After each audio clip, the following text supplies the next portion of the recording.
Hello, my friend. I hope you are doing incredibly well. So, for those of you who are familiar with our Private Lender Playbook book launch that we just hosted recently, it was a phenomenal event. It went better than I could have possibly imagined, with the exception of one thing, and one is that the professional recording did not record. We had a technical issue and it was very upsetting. However, fortunately, there was someone in attendance that was recording the event from their cell phone, which we didn't know about until after the event. So we're getting that out to you guys with the recording here. And so I apologize that the quality isn't the greatest, but we did the best we could with what we have. But not to take away from the event, but it was an amazing event from start to finish. It was, just honoring to me the amount of people that showed up, as well as many of my lenders I've been working with for many years. They shared some kind words, but more importantly, just validated this investment opportunity of private lending when done the right way. So I'm very happy that we do have this version of the recording that I'm sharing with you here. I hope you get the time to watch it. There's a quick intro from my son who opened up the event, so I hope you find that entertaining. That seemed to be like the most popular people's favorite part of the event, but I hope you enjoyed. If you do, we always appreciate likes, subscribes, that type of thing. And more importantly, there's a lot of educational nuggets in here. If you're a private lender looking to learn more about private mortgage lending, I think you're going to find a lot of value in this video. And if you're a real estate investor looking to learn more and expand your knowledge base about raising private capital and how the structures work and how to really cultivate long-term win-win relationships, I think you're going to find value in this as well. So I hope you guys enjoy. Welcome everybody to the Private Playbook Lender event, where half the room has money, half the room is looking for money, and everyone else, I guess, is just here for the free food and drinks. And let's be honest, if you're here for the free food and drinks, maybe you need to rethink your life goals right about now. By the way, since this is a real estate event, did you guys hear the movie about the mobile home park investor? Want to see the trailer?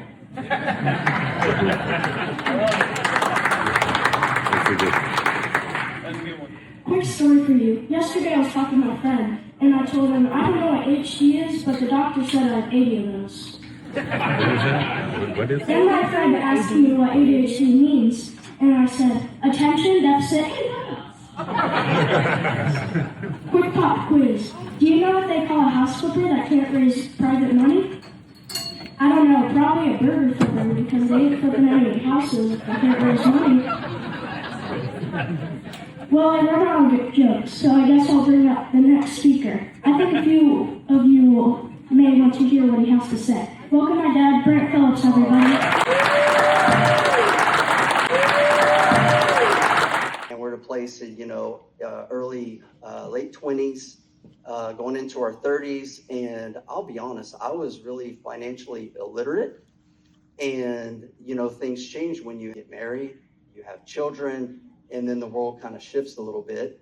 And I couldn't go back earlier in my 20s and probably done some preventative work to avoid the situation we were in. And I was, not in a great place. And so from that place, I began just seeking ways to change our situation. We had a child, we had another child on the way, we're living in this apartment, we had no money. So I was very fortunate to stumble upon real estate, and what can I say? It gave me hope. Okay, it gave me an opportunity because I learned some ways that, hey, there's ways to do real estate with no money down, which, funny enough, a lot of real estate investors use that excuse to not get started. They say, I can't invest because I don't have money.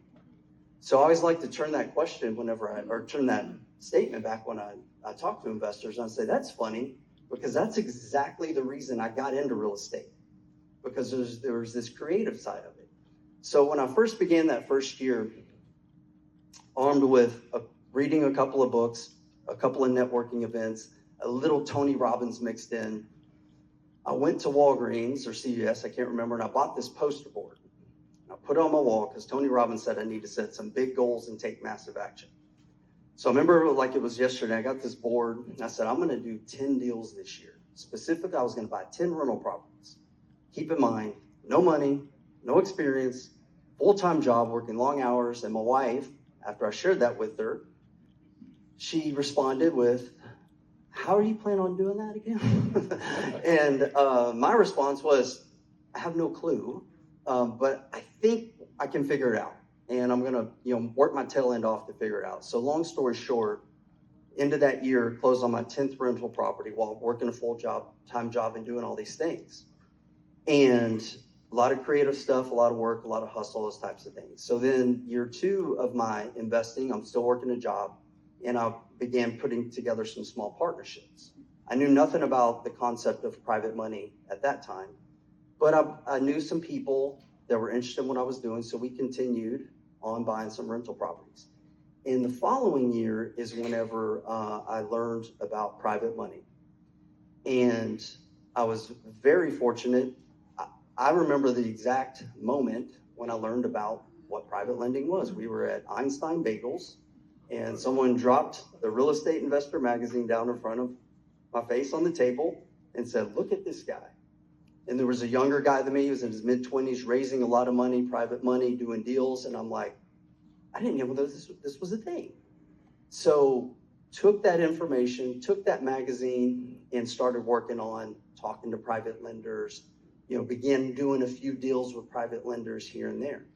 So that progressed on for another couple of years. But I'll be honest, when I was investing, doing deals, buying rentals, we started flipping properties at that time. Every time that I would get on a phone call or meet with a private lender, I was nervous. I would get, tongue-tied, and I was just like, I didn't feel very confident about having these conversations with lenders. I was extremely confident with my business at that time, but I've done 30, 35, 40 deals, what have you. And I'm like, I felt great about it. But the private money piece, when I was calling them, I didn't understand, how to communicate it very well. And I just felt like a beggar and a borrower. So around that time, I got a very, very fortunate phone call.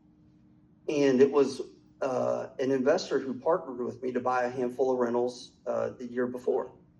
And we were talking about, insurance, just whatever, general questions. And at the end of that conversation, it was kind of like an oh, by the way kind of thing. And she was like, oh, by the way, I wanted to tell you, I was looking at my accounts, some of her financial accounts, and she said, if I hadn't have pulled that money out to invest with you, this was before the big crash in 2008.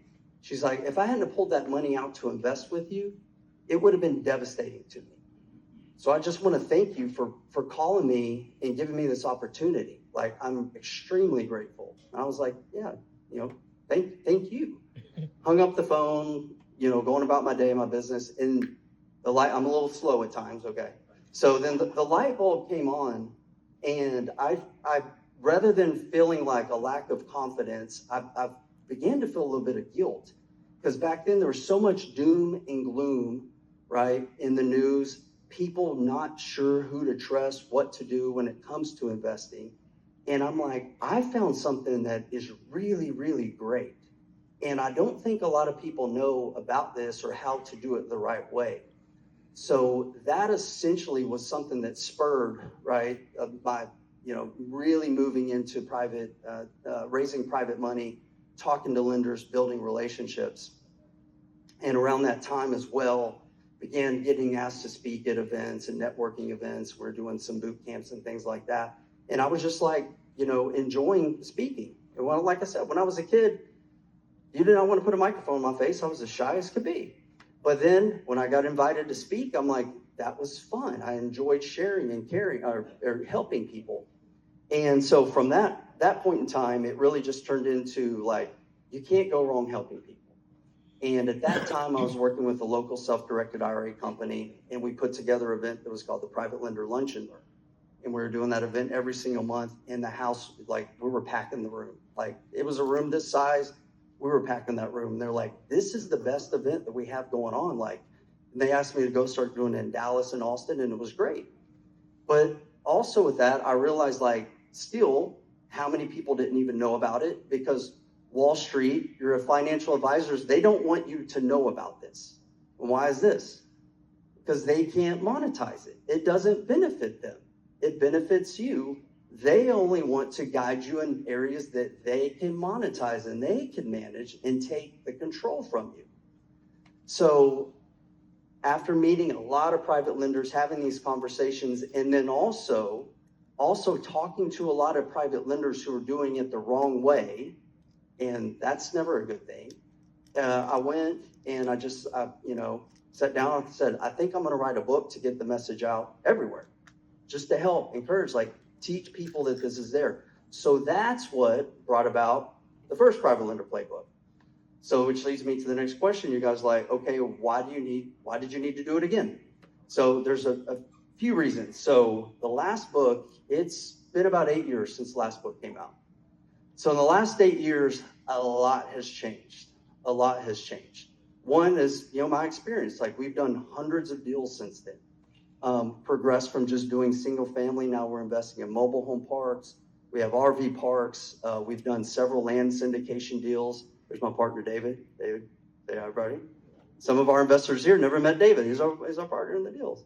So we move into syndication deals. We're working on a large commercial project in Green, subdivision development. So my experience has changed as it's grown as an investor, but also a lender, because I've been lending a lot more myself. So there's just a lot more information and depth of knowledge that I wanted to share. That was one of the big things that was pushing it. And then there's other things coming into the world with crypto. There are real estate syndications. There's just a lot of changing parts. So I wanted to update that. Another thing was my self-directed IRA partner at that time, that business, they sold. They sold to a different company that I did not endorse. And so, to say the least, some of you guys know what I'm talking about. And so, a couple of years went by and I'm like, that kind of bugs me a little bit, because lenders are coming in, they have self-directed IRA. Where do I go? This company's not here. So I wanted to update that. And I was fortunate that Nate Hare from Directed IRA, who I had known for years, had moved to Directed IRA. And so I was like, Nate, would you mind contributing a couple chapters and helping me relaunch in this book? So Nate was like, yep, I'm down, let's do it. So we did that, and I started collaborating this over a year and a half ago. And then along the way too, like, even though the book was out there, I get a lot of phone calls and emails and things like that of deals gone bad. And my wife, when we first got married, she was a hairstylist. And I remember she had this t-shirt and it said, I fix $7 haircuts. Okay. And so I get calls to fix bad deals, but unfortunately, they're at a point where they may not be fixable. Okay. So we went to work on the book. Hey, let's update this, revise it. Let's just make it so much better. And almost released the book late last year. Book was just about done. I'm like, let's just hurry up, get this done, get it out there and go the next thing. And then I got very inspired by a real estate entrepreneur who did a really big book launch. And I'm like, man, if we're going to do this thing, let's just do it right. Okay, let's just do it right. Let's get the word out there. So that's why we're having the book launch event. And honestly, too, like, there's a little selfish portion of this as well, because a lot of my lenders I haven't seen for years, like years and years and years. Some old friends, old faces. So we wanted to have a little fun, get you all in the room, get this book launch, raise some money for our charity, and just have a good time. So is that good with everybody? All right. So thank y'all. So I'm going to tell you about the agenda. By the way, there's, I skipped the slide already. There's a lot of training. I've done a lot of training online. I'll share some other free resources and training that you guys will have access to do. So many thank yous are in order. And I'll just touch on this real quick. So I want to say thank you for my family. First and foremost, God, my family, my team, everyone that's helped with this, all of my lenders that are here, some of my students, agents on my team. I appreciate all y'all's help with this event. Our sponsors, who I'm going to bring up in just a minute, our volunteers.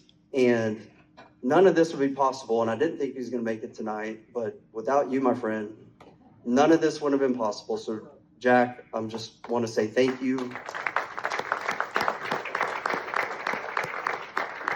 Jack was one of my very first people that I met in the world of real estate.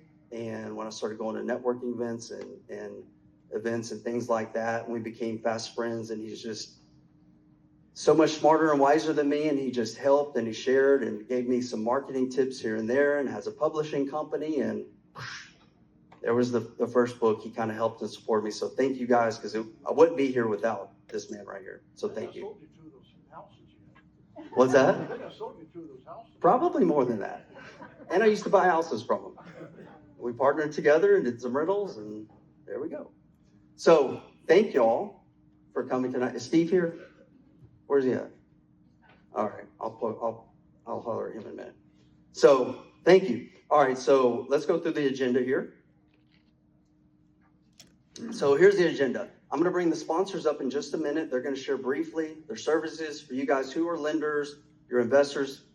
Please connect with them after the event. We'll have some time for that. Micah from Elijah Rising is going to come up. And I'm going to ask a couple of my lenders to come briefly share their experience, because I don't want you just listen to me talk, because I have some lenders here and they can share in their own words. You guys okay if I do a little bit of training tonight? We'll do a little bit of training on private lending. I have a live event announcement to make. I've got a couple favors to ask, and then we're going to do some networking and wrapping up. No, we should be out of here by midnight. Everybody go with that? The doors close at 9.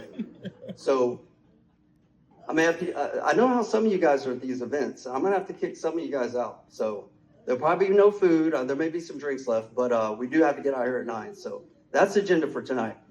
All right. So I need your help as well. One little quick ask. It is okay to pull out your cell phones. I'm okay with that. Just make sure they're silenced. But if you guys are on social media, use the hashtag Private Lender Playbooks, take some pictures of the event. That means the world to me as well. So if I can get everyone's help with that, for those of you on social media, we'd love that. And before we get started, everyone say happy birthday to Steve. Happy birthday. Big 5-0. Glad y'all can make it. All right. Y'all ready for the real training? Here we go. All right, so I wanted to start this off, rather than me just talking and teaching, just real quick, I wanted a few of my lenders to come up and just share their experience. I've not gave them any information other than come up, briefly share your experience as a private lender. And the reason I have this slide up there is a lot of people, when they begin raising money, this is what I thought, is that there's the billionaire or what have you, and the smoking jacket looking down on you. That's not my lenders. My lenders are regular, everyday folks, like real people that you can talk to, connect with, and just like most of my lenders are really friends, and we've developed relationships over long periods of time. And that's why we call this relationship-based lending. So that being said, John, you want to come up real quick? So I'm going to have them come up just real briefly and share a little bit of the words, and we'll go into some training. All right, so everybody say hi to John. Hey everyone, I'm John Gowan. I met Brant back in 2010, 2011 timeframe, and I was at the time purchasing some single family homes, and he was doing the rehab for me, and so we kind of hit it off, and I was getting into real estate investing, buying more and more single family homes. Then anyone who's done real estate for more than a few years, you kind of understand there's different levels of passive income when it comes to real estate, right? If you do it right, buying rentals can certainly be passive, but it's never going to be as passive as private lending can be. And so, after doing the landlord thing for a handful of years, having small kids, having a full-time job, I wanted to do something truly passive. And I heard Brant was raising money for some fix and flips. I knew he knew real estate, he knew construction, he knew the markets, he knew how to get good deals. He had great character, all the things that I look for someone who I would be comfortable lending money to. And so, started, doing these loans probably 12 years ago, and have never stopped because it's nice just getting a set rate of return on those investments, and followed along for some of the syndicate deals with raw land and developments, and that's been good as well. So I just want you guys to know, right, there's multiple ways to make money in real estate, and private lending has been certainly one tool in my toolkit, especially with retirement funds that are in my retirement account. It's a little harder to do fix and flips and rental real estate with those assets. So, kind of balances out my portfolio, and it's been a pleasure working with this guy. Thanks, sir. Appreciate that. Dennis, you want to come up? Come on up, Mr. Dennis. Dennis is a passive investor in some of our syndication deals as well as some other single-family deals. Everybody's doing okay tonight? Good. My name is Dennis Surf, and I'm a private lender. I worked construction for about 45 years, and then one day I decided to retire. And like everyone else, I was involved in my employer's 401k program, saved some money, and decided to put it in the bank. Well, got it in the bank, but it was like a frog on a rock. Didn't make but maybe 1 or 2%. And that was about it.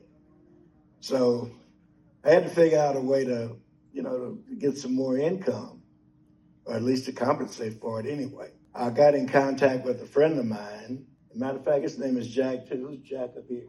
Is it Jack here? Yeah. Okay, Jack. This is another Jack. But anyway, I got in contact with my friend, and he introduced me to Brent about 10 years ago, and got into with Brent, and then everything started going well. We had several deals, and believe it or not, every deal I've had with Brent was a success. Nothing went wrong. And another thing too, I like those checks coming in. That's the good part. But I said all that to say this, there's one word that I look for, and that's trust. And I think Brent hit on it a little bit tonight. Brent, you have my trust. Thank you.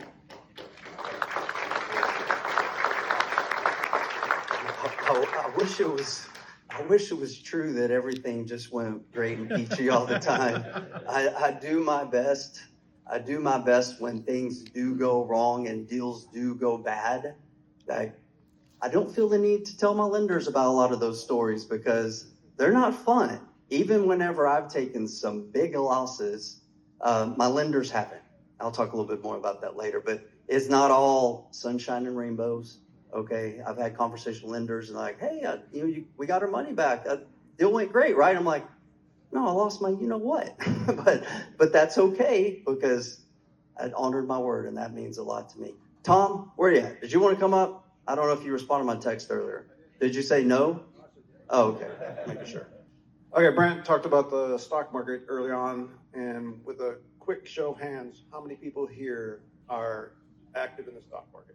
All right, less than half. So this may well resonate with those people, but the story is 6 years old. It's about Brent. He didn't even know this story.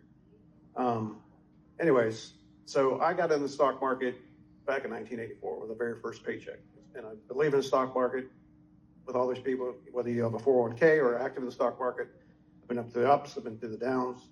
And anyways, back in about 11 years ago, market was in a downturn, and I was like, I've been dealing with this for decades. And so I'm looking for something else. So found private lending, and that's when I jumped in. And right after I jumped in, I met Brent. He used to hold events, and at these events, Brent would say, lenders, or he'd say, borrowers, pay your lenders early. I like this guy. Every event I went to at Brent's, he made that same comment. Borrowers, pay your lenders early. They will notice it. And he was right, because we do. Anyway, so 6 years ago, March of 2020, what happened? COVID. Also what happened, the market tanked. So I was logging into my brokerage account, and it was like one day down 10 grand, 20 grand, 30 grand. I got a margin call. And for those of you who aren't familiar with margin calls, that's when a brokerage firm will allow you to borrow money that you don't have, and they charge you interest for it. I hadn't had a margin call since 1984.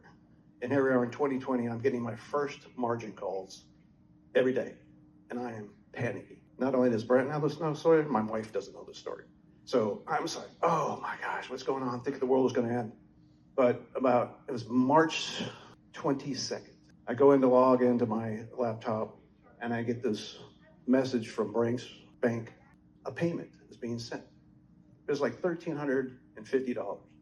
But the feeling of just, oh wow, I'm getting money, I'm not losing money today.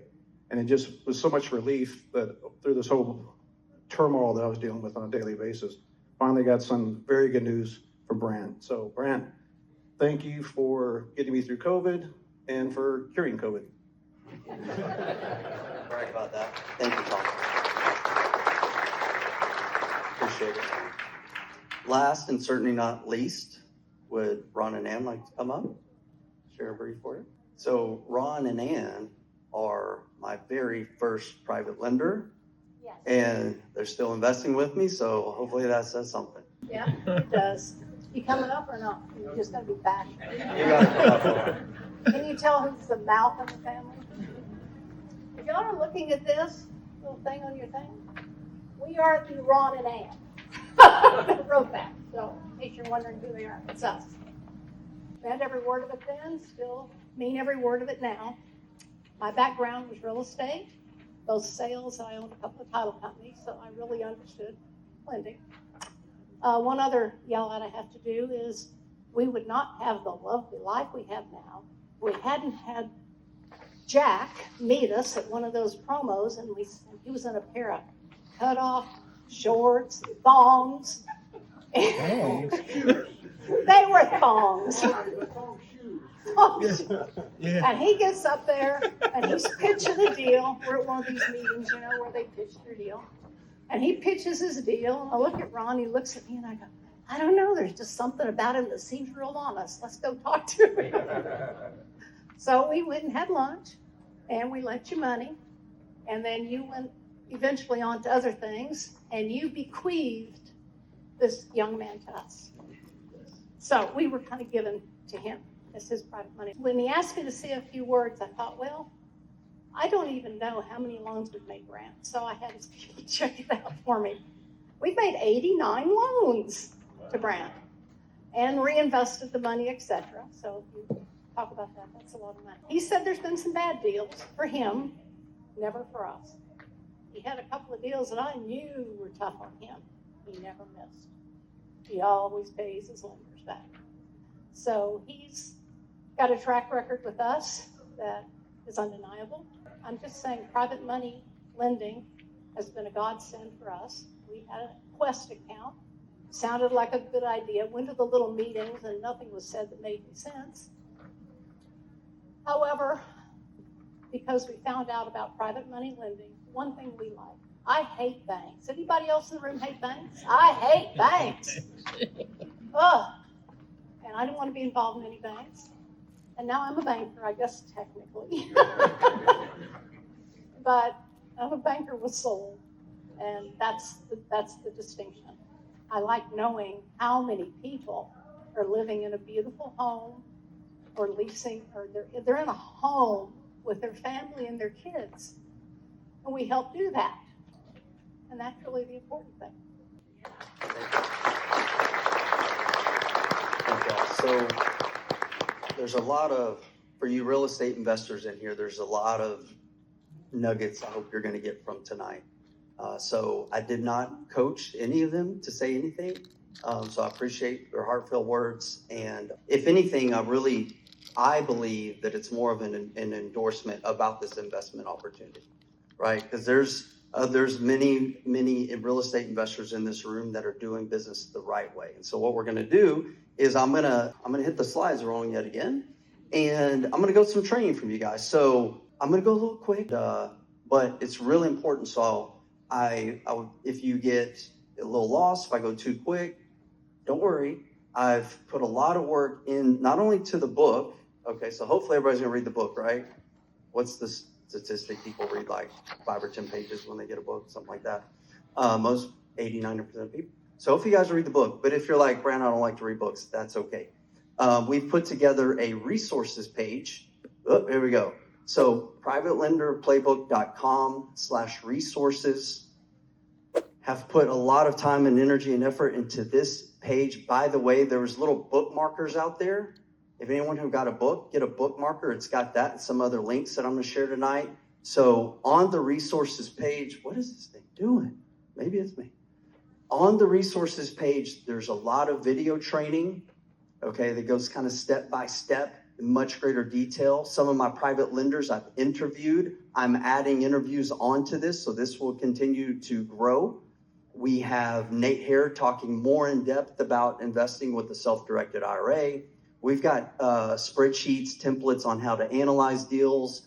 We've created a deal evaluation scorecard. So if you're first starting as a lender, this will be very helpful for you to analyze the deal, the borrower, and things like that. And it'll actually give you a score on whether or not you should move forward. Okay, we've got templates, we've got forms, all that kind of stuff for you to view, take a look at, and get educated. We've got checklists, we've got a passive income roadmap, more video training. So there's a lot of training on there. So if I go a little too fast tonight, don't worry, we've got it all on there for you. Sound good? All right, so what I want to do is for our newbies in the room, because I know there's some new people who are thinking about private lending, or maybe you're just, starting on your educational path. So I'm going to go just some of the basics. We're not going to go too deep. So let's go there.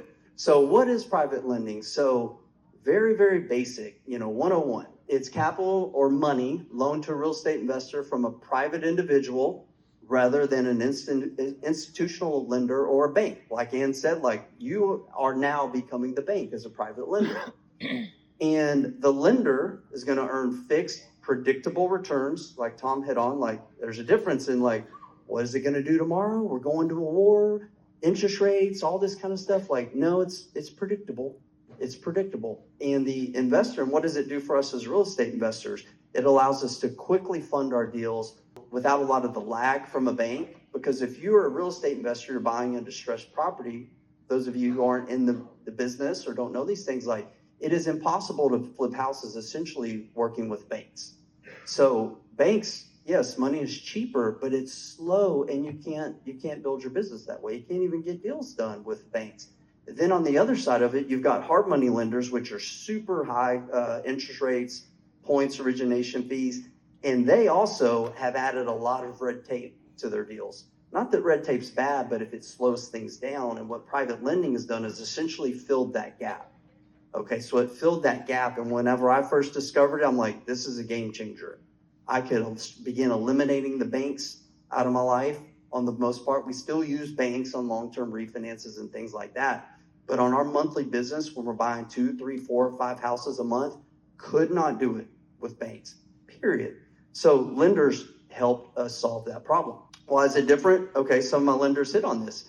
So it is not, succumb to the ups and downs to the stock market, right? It is secured by real estate, because if you're investing in some company, it could be a Fortune 500 company, like what is that security of your investment, right? It's paper, a number on a computer screen, who knows what they're doing, what CEOs are doing behind closed doors, making $50 million salaries, all this kind of stuff. No, this money that you're investing with an investor is going right here in our own backyard. And so it has that security, and it's a tangible asset. And in the crazy world that we live in, and getting crazier every day, like people want more security, right? As things are going crazy, like people are searching for security, and this does this in terms of the investment side of things. Predetermined yield versus like, who knows what the stock market's going to do? And then I would also say the downside protection when things are done the right way. So what do I mean by that? So real estate investors who are doing business, I would say the right way, and like my students and people that I teach and coach real estate on, is like one of our fundamentals of investing in real estate is you always have multiple exit strategies. So some of my lenders have said, hey, Brent, they were talking like, well, he lost money on deals or things went sideways. But through all these ups and downs, thank God, like we've always had multiple exit strategies on each and every deal that we've done, right? So we could just discount it. We'll take less of a profit or even a loss at times. We can flip homes, we can rent homes, we could do Airbnb. We've got pad split. We do a lot of owner finance notes. So when you're doing this the right way, there is multiple ways to protect the downside, which is incredibly important. And I'll be honest, like a lot of investors, it's easy to analyze the upside. That's the easy part. A wise investor spends more time analyzing the downside. That's what the wise people do. And so that's why, one of the reasons I love this as a business. So how do you make money as a private lender? Very simple, interest payments. Whatever that agreed upon interest is with your borrower, that is paid either monthly, it's accrued interest, and then you can charge points, origination fees as well. Very simple, right? Everybody getting this? All right, good. So due diligence does matter. Due diligence does matter. So you heard from some of my private lenders who've done things the right way. I have not brought any lenders here that I've worked with that have done things the wrong way, but there's unfortunately a lot of sad stories out there where people didn't do things the right way. So your due diligence does matter. It's covered a lot in the book and on our resources page.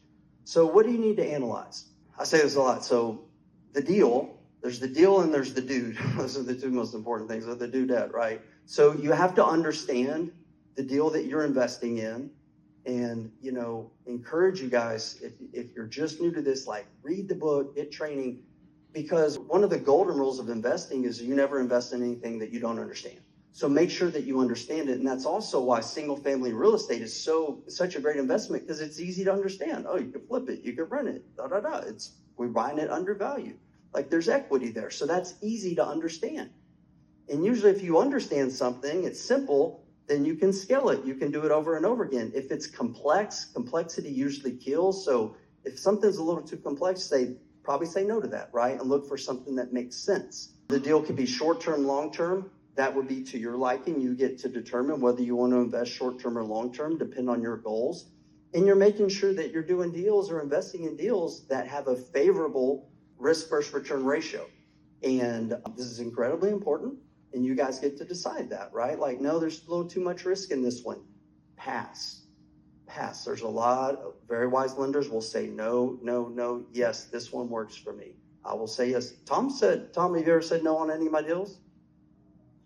You've said a few. You've said no. Yeah, there's a few, and that's okay. Like, I respect that, right? So understand the deal that you're investing in, and then also the borrower. Okay, so some of my lenders have said multiple times, the real estate may be the security on paper, I believe it was you, but my security is the borrower. So there's some time where you need to spend some time understanding your borrower. Is this person trustworthy? What is their experience? What is their track record? And then you back that up with the security, the proper loan instruments from a knowledgeable real estate attorney, surveys, insurance, title company closings, even appraisals. So we've got the deal, we've got the borrower, and the security. Those are the three components that we need to have a successful deal. Does it make sense? Not too hard? So graphically, let's look at this. So real quick, this is what it looks like in a cycle. A borrower finds a deal, real estate investor goes out, finds a deal, undervalued deal. They're gonna have a conversation with you if you're a lender. You're gonna meet, you're gonna discuss the deal, the terms, things like that. Maybe, hey, you as a lender may ask, what are your exit strategies if this plan doesn't go right? Do you have a plan B? That's a really good question to ask. So you guys agree on those terms, okay? And I like to say that private lending is really a handshake agreement backed up by the proper paperwork. So you take that agreement, that may be a handshake, it may be an email, and you get it to a qualified real estate attorney. They're gonna draw up all your loan documents, get that to the title company, go for the closing. That's when the wire, things like that are sent. The investor goes to work, renovating that home, getting it fixed up, getting it ready either to flip, maybe to refinance it into a rental. And then this is the mailbox money side of things, right? That money's coming in and you're getting those monthly payments and servicing that loan until the borrower either, sells it, refinances it, flips it, or what have you. And that's it. That's not very complicated, is it? It's pretty simple when you do things the right way. So that's what it looks like. And the cool thing is I started out just buying a lot of rentals and then began fix and flipping. But once again, like, one of the reasons for the new book is like we've progressed, like from rentals, flips, we've done new construction projects with private lenders, land deals. We've done multiple land deals that we've been doing for 5-6 years now. Commercial properties, we're working on another commercial property as we speak. and mobile home parks and RV parks. And y'all know I love some mobile home parks. I really do. When I found out about mobile home parks that my buddy was doing for a while, I started really looking. I was like, all right, I need to lay off the redneck jokes, and I think it's a good investment opportunity here.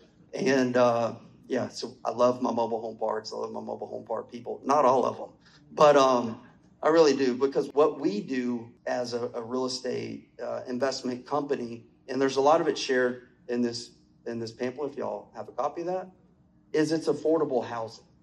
It's affordable housing, and touched on that. And that's the other part of this whole equation here, which when we really look at your choices, and you have choices, and I'm not telling anyone here you should put all your eggs in one basket and just throw all your money into private lending. Maybe that might work for you, but you do have options. But I think it's wise to compare your options. And what are options? What most people do is Wall Street, okay? And if we really look at, like, when you're investing in the stock market, your money is leaving here locally, wherever you're at, and it's going across the country to New York. Anybody here like New York? No, maybe a few. All right. Everybody can't love you, It's like, so you're sending your money to New York or overseas, and who knows what they're doing with that. Nathan Long, who I used to work with, shared a story where he started doing some investigation on where his funds were going in a couple of investments that he was in. As he started digging, he found out that one of his particular investments was going to the Osama bin Laden construction company. Wow. Not a lie. So do you really know what your money's doing? No, we don't find out until after the fact, AKA Enron, for example, right? So just understand that, like, okay, I'm going to send my money away. It's going to leave the community. Now it's these big institutions. You're in this pool with all these other people who knows what decisions are being made at the boardroom. And essentially there's higher risk. Like, we see big companies all the time going down. Even banks are going down. And so the financial gain, it can be good. Like, there are times, but we know typically at some point in time, not everything can go up. So when is that next crash coming? When is that going to come? So that is one option for everybody. So if you play that game, play it wisely and just understand your risk. Is the risk versus the reward of the potential loss? And then we look at private lending and real estate investing. So this is backyard investing that feels good. And so when I was doing a lot of that speaking at my private lender lunch and learns, this was really the story that I would like to tell about private lending, because whenever you invest with a local real estate investor, so number one, it's local. And what is that money doing? It's buying properties in our community, right? Where an investor can take that, hire local contractors, local trades, buy materials locally, and that money staying here to what? Provide housing for hardworking families. And so after now doing this as long as I have, over 500 real estate deals. So we've made a little dent, a small dent on the community, but also, like, a lot of my contractors have been working with me. I have contractors that have been working for me for 18 years, since the year I got started. And I've owner financed multiple homes to these contractors. So many of my contractors, 10, 15, 16, 17 years have been working with us. And when I look at that, like, every now and then, it's their extended family. And because of my lender's trust in me and me moving forward, like, it's impacted a lot of people. So whenever you invest with an investor, there is that story behind it. And this is the story I love to tell. It's like, there's so much opportunity here in our own backyard that you don't have to play that game. Just get a little education, right? Do your due diligence on understanding real estate. Find some trustworthy borrowers, because my lenders who've come up, like, they will tell you, and you guys can connect afterwards, like, I don't know if I've had too many lenders, if any, that have invested in private mortgage lending and not repeated that over and over and over again. It's because when you do it the right way, it works. Returns are good, and you just feel good about it. Does that make sense?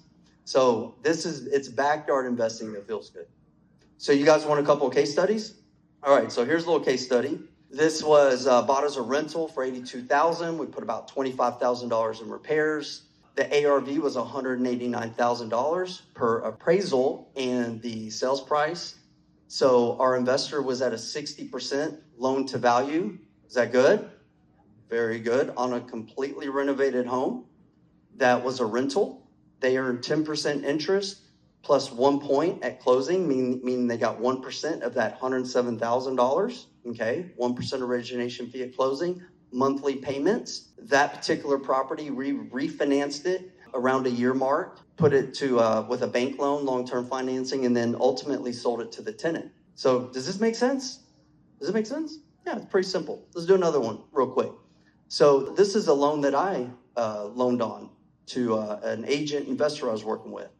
So I bought this property for $243,000, $750, I should say. Put about $45,000 into it. He actually didn't put all that money into it. I'll talk about that in a minute. After repair value was $385,000. My loan amount to him was $288,750. Is that a good deal? Safe deal? It's kind of the marker on the LTV.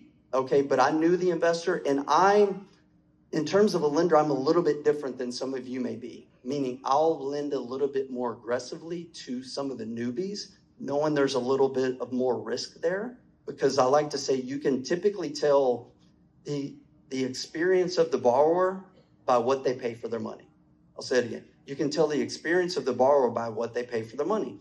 So if you have a newbie real estate investor that's just getting started, when I got started, I was okay paying 14, 15% because I was new.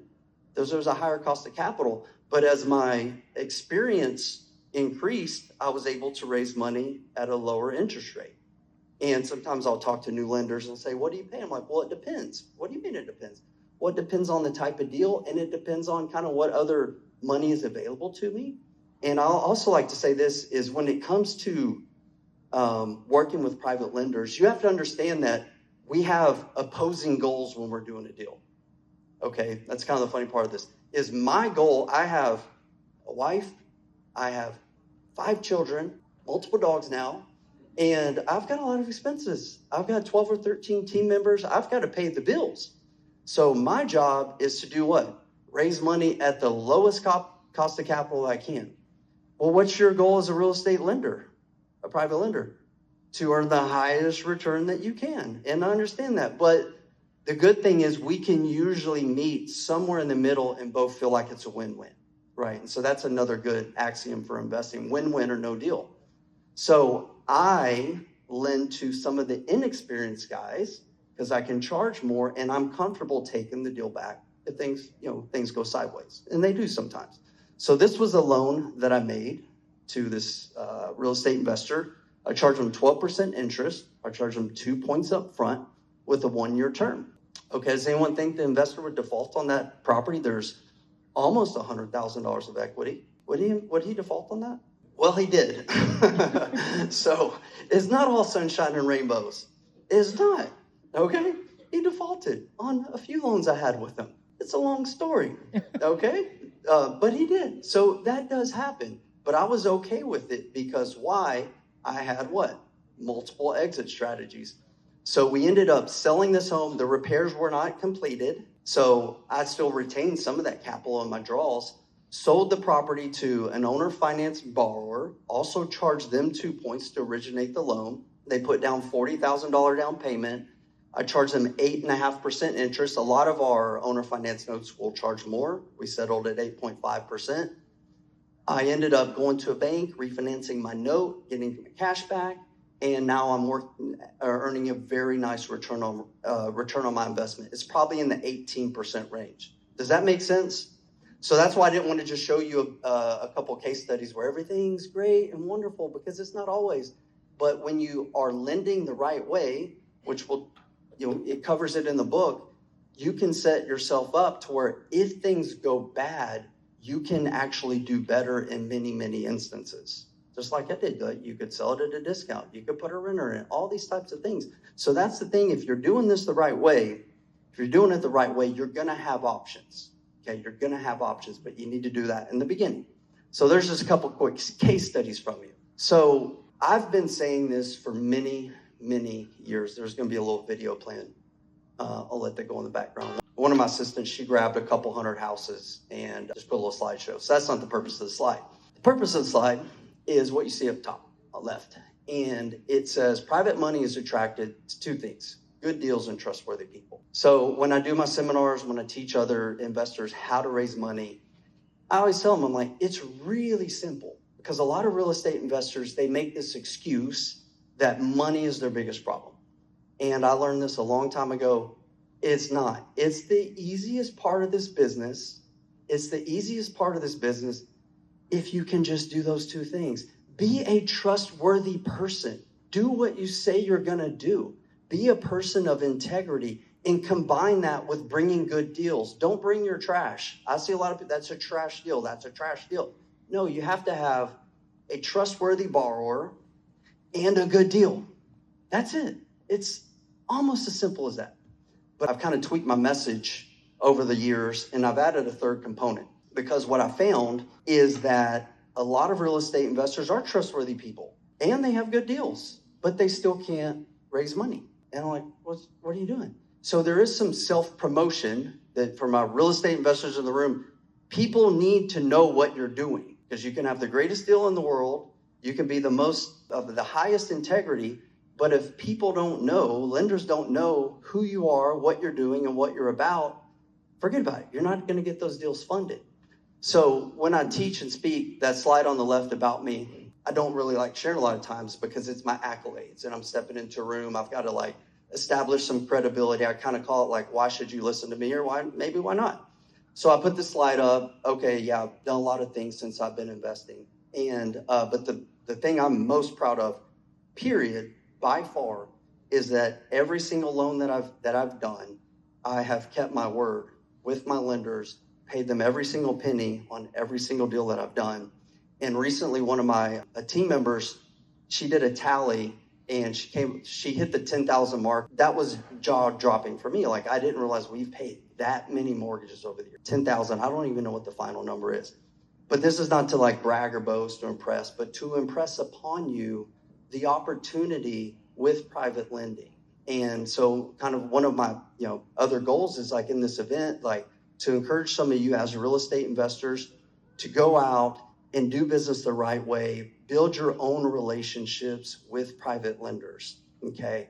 And do it the right way, because if nothing else, this is not me tooting my horn, although I did hear Grant Cardone the other day. You guys know Grant? Grant Cardone. Well, that's not too important, but he's a little flamboyant guy. He's very successful. And he was talking about tooting his own horn. And he said, everybody says it's not polite to toot your own horn. He's like, well, my mama didn't raise me that way. My mama said, if you got a horn, might as well toot it, So every now and then I humbly toot my horn, but I'm really more so doing it on this opportunity of private mortgage lending. Because when it's done the right way, we've proven that it works. And it works. It's worked in up markets. It's worked in down markets. It's worked in various types of deals. So that's what I want you guys to really understand, that if you do this the right way, it can be really, really good for you. For you as real estate investors, making that excuse that you can't raise money, you can't do deals, you've got to stay stuck at your job, it's a bunch of BS. It's just not true. You can believe that story, but I'm telling you, it's just not true. I was working on dishwashers and laundry machines and selling laundry detergent before I did this. That's what I was doing. It wasn't my proudest moment. It wasn't my finest moment. But I had a period of time where this gave me hope. And through it, my lenders' trust in me has allowed me to do very well and provide for my family and live a life that I didn't think we'd get to experience. I was not laundering money. I was laundering soap. So, who's got a copy of the book? Who's got a copy of it with them? So, by the way, thanks to Heather, we also have hard copy versions available on Amazon. I have the only one here. Okay. So this one's a sale for $1 million if you want to buy it. So we have hard copies available. And when I wrote the first Private Lender Playbook, I reached out to Ann and Ron, and I said, hey, I would love for you guys to share a little bit about your story of investing. And so Ron, it is the forward to the book. When I began to do the second edition, I'm like, well, it's a new book. I need to create a new forward. And then I'm like, I'm not changing the forward because Ron absolutely nailed it. And it is also in the Real Estate Trendsetters. I included it in there. So you have to read it. I'll be honest, whenever Ron sent it to me, I had to let him know. I said, Ron, you're not supposed to write better than the author of the book that you're writing the forward to, because he writes very, very well. The deep, lush carpet. And I was just like, man, this guy can write. And he's working on his own book, by the way. But he just absolutely nailed it. And the point, like, that they shared up here was they found a better way. And like Tom mentioned, there's all this chaos, this uncertainty. Where's my money going? What's it doing? I'm getting margin calls. No, you found a better way. And so all of you here tonight, you can't use the excuse that you don't know what to do because you found a better way. And it's right here. It's right here. So be sure to check that out when you read the book. And it's really, really good. So here's the bottom line. Get educated. The more you learn, the more you earn. I found that to be true. Take control. Stop speculating. Start being the bank. You guys can take control. Build something that lasts. That's kind of been a tagline I've been using a lot. It's like, build something lasts. How do you build something that lasts? Like, you do what's been proven over and over thousands and thousands of times, right? And just do it the right way, and you can build something that lasts. I would love for each and every one of you who are a private lender. These are a few of my favors. We are getting close to wrapping up here. Mom, keep Dad awake for a few more minutes. They're going to be okay. I would love for you guys who are interested in lending to get some more information. There's a QR code there. It's also in you guys get a bookmark outside. And this is not to like, hey, invest me or anything, but to get more educated. We've got the resources page, and then we have the Houston Capital Group page where you can get tons of information. And you will also be added to our email list. So if you want to scan that QR code, and like I said, on the bookmark, you can also access those tools and resources, as well as be added to our private lender list. So what do you get when you get added to our private lender list? So when you get added to the list, you get emails of every lending opportunity that we have. So how many of you guys are on my private lending list and get those email blasts? Oh, there's more of you than that. There's a lot more of you than that. So everyone who is a potential private lender, you never have to respond to a single email. But if you want to see deals that we're working on, opportunities that are there, get on that list. There's a QR code. So there may be one that you want to invest in. Each and every month, typically, we're promoting out single family deals that we're working on. Land syndications on occasion. That's not every month. But on occasion, we've done some land deals that have not gone like we intended to go, but now they're going really, really well. And so that might be something you're interested in. David and I, any of you guys go to the Hill Country? Anybody been to Green? Who loves Green? We love Green.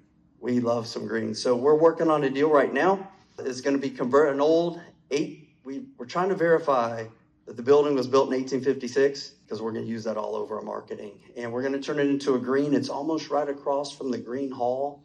So you talk about prime real estate. I don't know if it gets much more prime than that, but we're working on that project now. So if you're on my list, you'll get some information about that whenever we get that moving forward.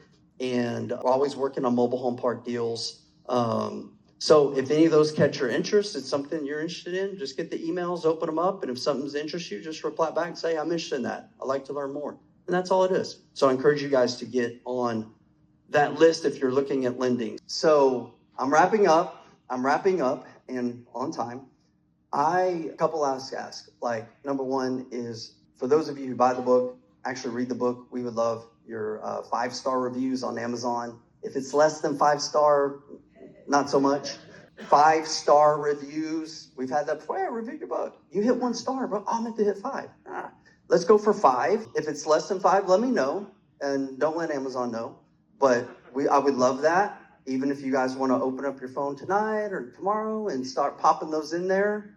You may get an email or two to remind you about that. So we'd absolutely love that. Hit us up on social media.